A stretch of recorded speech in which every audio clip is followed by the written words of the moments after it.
जुनैद नासिर को न्याय दो, न्याय दो, न्याय दो, जुनैद नासिर को न्याय दो, न्याय दो, न्याय दो, मुलजिमों को फांसी दो, फांसी दो, फांसी दो, मुलजिमों को फांसी दो, फांसी दो, फांसी दो, हत्यारों को फांसी फांसी दो, जुनैद नासिर को न्याय दो, न्याय दो, न्याय दो, जुनैद नासिर को न्याय दो, न्याय दो, हत्यारों को गिरफ्तार करो, गिरफ्तार करो, जुनैद नासिर को न्याय दो, न्याय दो, न्याय दो, जुनैद नासिर को न्याय दो, न्याय दो, न्याय दो, हत्यारों को गिरफ्तार करो, गिरफ्तार करो, गिरफ्तार करो, जुनैद नासिर को न्याय दो, न्याय दो, न्याय दो, न्याय दो, न्याय दो। मानना है कि हमारे देश से संविधान खत्म होता जा रहा है।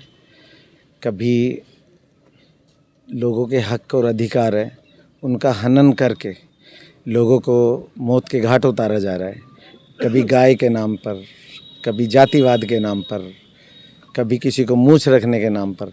अभी जो जघन्य हत्याकांड हुआ है, मान लेते हैं ये गो तस्कर थे, लेकिन इनको सज़ा कानून देगा। कानून से बढ़कर कुछ नहीं है। बाबा साहब ने इस देश, इस दुनिया को एक उत्तम संविधान दिया है जिसकी कोई कल्पना भी नहीं कर सकता था। लेकिन आज जो हिंदुत्व के मुद्दे को लेकर भाजपा जो लोगों के अधिकारों का हनन कर रही है, उसके विरोध के लिए हम आज ज्ञापन देने जा रहे हैं।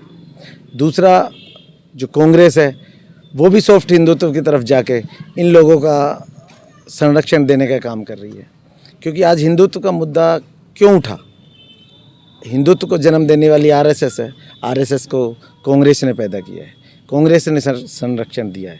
तो हमारे जो ये नौजवान है, युवा है, ये अपने हक और अधिकारों के लिए, समाज को जगाने के लिए ये ज्ञापन दे रहे हैं। अभी कल की रिसेंटली घटना है, मोनू मानेसरिया के फेवर में पंचायत होती है, महापंचायत होती है मानेसर में। वहाँ पुलिस दबिश देती है तो पुलिस के पीछे लोग दौड़ते हैं, चक्का जाम कर देते हैं, नेशनल हाईवे को जाम कर दिया गया। तो हमारे देश में संविधान ख़त्म होता जा रहा है और इस संविधान को बचाने के लिए जो युवा शक्ति है हमारे देश में, SC, ST, OBC और माइनॉरिटी को एक साथ आकर इस संविधान को बचाना पड़ेगा। मैं सभी युवाओं से आह्वान करता हूं कि जुनैद और नासिर की जगह राजेश और महेश भी हो सकता था, कोई भी हो सकता है। तो कोई जाति विशेष की बात नहीं है। हम जिनका भी हक और अधिकारों का हनन हो रहा है उन सब के साथ खड़े हैं। तो मैं तो ज़्यादा नहीं कहूँगा, बस इस देश के युवाओं से इतनी अपील करना चाहता हूँ कि आज नासिर और जुनैद के साथ हुआ है, कल राजेश महेश के साथ होगा, परसों सीताराम और राधेश्याम के साथ होगा। तो आप लोग रोड पे आइए, सड़कों पर आइए और इस हत्याकांड का विरोध करके राष्ट्रपति के नाम, मुख्यमंत्री के नाम, प्रधानमंत्री के नाम, जिनके जहाँ भी जिसके नाम हो सके ज्ञापन दे और शांतिपूर्वक प्रदर्शन करके, मैं ये तो नहीं कहूँगा रोड जाम करना चाहिए, लेकिन हमें लोगों को एहसास कराना चाहिए कि अभी मानवता जिंदा है, हम संविधान को मरने और मिटने नहीं देंगे। जय भीम, जय भारत। विधानसभा में तिजारा में सर्वधर्म जो बच्चे युवा टीम है, उन्होंने जुनैद और नासिर के पक्ष में जो रैली निकाल रहे हैं, उनका यही कहना है कि जिस तरह से ये देश में ट्रेंड बनाया जा रहा है और इस तरह के जो वाक्य हो रहे हैं उनको दूर किया जाए, तभी ये हल निकलेगा कि सर्वधर्म सब लोग एक साथ मिलकर इस मुहिम में साथ जुड़ेंगे, तब ये कामयाब होगा। जुनैद नासिर हत्याकांड जो चल रहा है उससे पूरा देश नहीं, पूरी दुनिया में ये इंटरनेशनल मीडिया भी इस चीज़ को उठा रही है। लेकिन जहाँ के वे रहने वाले हैं हत्यारे, उन्हीं के पक्ष में, हत्यारों के पक्ष में लोग पंचायत करके उनको बचाने की कोशिश कर रहे हैं। अभी सीताराम जी ने भी बताया ये नासिर जुनैद की ही लड़ाई नहीं है, इससे पहले भी मेवात में बहुत सारी मॉब लिंचिंग हुई है। अभी तक एक भी पीड़ित को न्याय नहीं मिल पाया है। इसीलिए अभी सीताराम बता रहे थे कि ये कानून की धज्जियाँ उड़ाई जा रही हैं। हम बहुत बुरी तरीके से इस चीज़ को कंडेम करते हैं, सरकार से अपील करते हैं, दोनों सरकारों से, हरियाणा सरकार से भी और राजस्थान सरकार से भी। सभी हत्यारों को पुलिस की FIR में 5 नाम जो दर्ज किए थे, पुलिस ने 4 नामों को और ऐड किया है। उन 9 मुलजिमों को पुलिस जल्दी से जल्दी गिरफ्तार करके और फास्ट ट्रैक कोर्ट में उसका मुकदमा चलाए और जो उचित कानूनी कार्रवाई उस कानूनी कार्रवाई को अमल में लाए।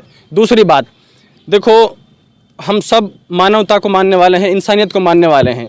ये सारी चीज़ें, आप कोई से भी धर्म से बिलोंग करते हो, वो एक आपका अलग तरीका है, लेकिन आप इस तरह किसी को बेल्ट से बांध के, गाड़ी में बांध करके उसको जिंदा जला देंगे, क्या आपका दिल एक बार भी नहीं कांपा उन चीज़ों को? आप खुद तसव्वुर कीजिए, आप खुद सोचिए कि आप इस तरह इंसानियत को कैसे, इंसान को कत्ल कर रहा है। तो हम खुद सोच सकते हैं कि जो 130 करोड़ आबादी वाला ये देश किस दिशा में जा रहा है, और कानून हाथ पे हाथ रखकर बैठा हुआ है। आज मुलजिमों को शायद 4-5 दिनों की गिरफ्तारी नहीं हो पाई, एक मुलजिम को गिरफ्तार किया है। तो हम सरकार से ये अनुरोध करते हैं, ये उम्मीद करते हैं कि सभी मुलजिमों को, चाहे राजस्थान सरकार हो, हरियाणा सरकार हो, सभी मुलजिमों को गिरफ्तार करके और उनका मुकदमा फास्ट ट्रैक कोर्ट में चला के उनको उचित न्याय जो सरकार कानून के हिसाब से मिलेगा वो न्याय मिले। तो आए दिन इस तरह से जो वाक़े मॉब लिंचिंग का जो देश भर में आते रहते हैं, और मेवात से बहुत जा रहे हैं, पिछले रकबर की बात कर रहे हैं, और बहुत सारे ऐसे वाक़े सामने। इस तरह के जो मुहिम, आखिर ऐसा जो वाक़े क्यों आ रहे हैं, ऐसी मुहिम आप क्यों नहीं चलाते कि ताकि ये समाज, जो जिस समाज पे ये आरोप लगाया जा रहा है कि ये गौ तस्कर हैं, गौ का काटने का काम करते हैं, उनको मोटिवेट क्यों नहीं करते कि ताकि ये काम नहीं हो, इस तरह के जो वाक़े सामने नहीं हो? क्या आप लोगों की तरफ से इस तरह का कोई मुहिम चलाई जा रही है या आने की कोई प्लान है, क्या है आपका? बहुत अच्छी बात आपने बोली।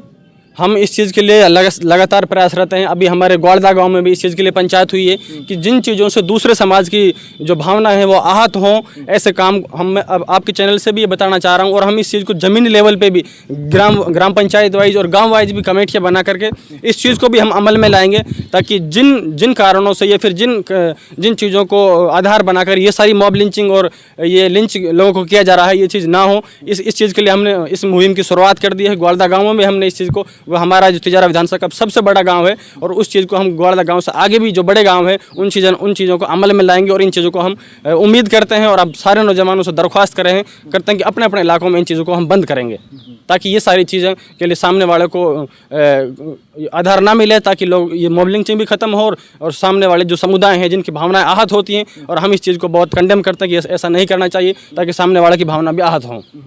तो चलते चलते इसके बारे में क्या कहना चाहिए? आज आप ज्ञापन दे रहे हैं, क्या कहेंगे? किस तरह से आप मानते हैं कि जो जिस तरह से ये जुनैद और नासिर के साथ ये जो बर्बरा हत्या हुई है, इसके बारे में क्या कहेंगे? क्या है तो पुलिस उसका संज्ञान लेती, पुलिस कानूनी कार्रवाई करती। ये बहुत ही निंदनीय, बहुत ही घृणित करने वाला कृत्य है, ऐसा नहीं होना चाहिए था। और ये एक संगठन ऐसा नहीं है, ये बजरंग दल से जुड़े हुए लोग हैं। इससे पहले भी बहुत सारी मॉब लिंचिंग कर चुके हैं, और हम उम्मीद करते हैं, सरकार से मांग भी करते हैं, ऐसे संगठनों को तुरंत बंद किया जाए। और जुनैद और नासिर को जो हमने मुआवजे की बात की है, ज्ञापन में भी हम जिक्र कर रहे हैं कि 1-1 करोड़ रुपए का दोनों को मुआवजा, और उनके एक परिवार के सदस्यों को सरकारी नौकरी मिले, और उनको जो बाकी जो 8 मुलजिम जो बाकी बचे हैं उनको गिरफ्तार करके उनको जेल में डाला जाए। आपको सोनूराम मेघवाल जी, जो क्या कहेंगे जो आज जो जिस तरह से ये वाक़या चल रहा है जुनैद और नासिर वाला?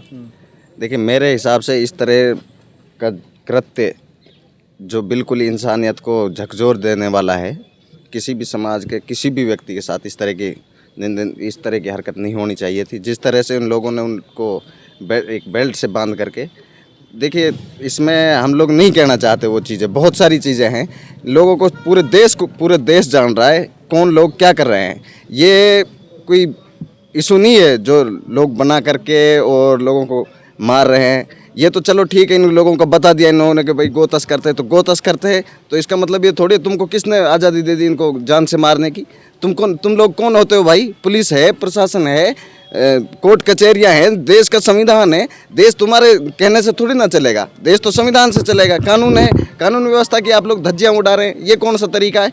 इसलिए इन लोगों के द्वारा जो इतना गलत जो काम किया गया है, उस कार्य के विरोध में हम लोग भाई नासिर को और जुनैद को न्याय दिलवाने के पक्ष में पूरे सर्व समाज के लोग यहाँ इकट्ठा हुए हैं और एसडीएम साहब को ज्ञापन देने जा रहे हैं। जय सिंह सिसोदिया जी, क्या कहेंगे जो आज का जो देखिए, जिस तरह से जो ये नासिर और जुनैद के साथ जो हत्याकांड हुआ है, ये बेहद ही निंदनीय है। और इस तरह की घटनाएं पहले भी मेवात में काफ़ी हुई हैं। रकबर के साथ ऐसा हुआ, पहलू खान के साथ ऐसा हुआ, और आए दिन पूरे देश भर में SC ST और मुस्लिम्स के ऊपर ये लगातार हमले जारी हैं। जिस तरह से जितेंद्र मेघवाल को मूंछ रखने पर मार दिया जाता है, इंद्र मेघवाल को मटकी छूने पर मार दिया जाता है, उसी प्रकार से मुस्लिम लड़कों को गोतस्कर कहकर मार दिया जाता है, जो कि देश में ऐसा नहीं होना चाहिए। देश में कानून और न्याय है, उसके हिसाब से जो भी जुर्म करता है उसे सज़ा मिलनी चाहिए। और जिस तरह से हत्यारों के पक्ष में लोग लगातार पंचायतें करते हैं, ये वही लोग हैं जो बलात्कारियों के समर्थन में भी पंचायतें करते हैं। तो मैं तो सरकार से अपील करता हूं कि सरकार इसके ऊपर एक्शन ले और इन दोषियों पर सख्त से सख्त कार्रवाई करे। देश में जो पिछले 4-5 साल से जो माहौल क्रिएट किया गया है हिंदुत्व के आधार पर, और लोगों के अंदर जो नफ़रत और जहर जो फैलाया गया है, जिसमें मेन स्ट्रीम मीडिया का भी बहुत ज़्यादा रोल है, क्योंकि वो पूरे दिन मीडिया में चलाते हैं हिंदू मुस्लिम करते हैं, जिसकी वजह से देश में ऐसा माहौल क्रिएट हो गया है कि हमारे अल्पसंख्यक समुदाय को शक की नज़रों से देखा जाने लगा है, जो कि ऐसा बिल्कुल भी नहीं है। हम मेवात में रहते हैं, पूरे अमन चैन और भाईचारे के साथ रहते हैं। तो मुझे नहीं लगता कि इस तरह से लोगों को करना चाहिए, और जो भी लोग ऐसा करते हैं वो इस देश के संविधान पर हमला है और इस संविधान को वो धज्जियाँ उड़ाते हैं, मजाक उड़ाते हैं। ऐसे लोगों के ऊपर सख्त से सख्त कार्रवाई की जाए।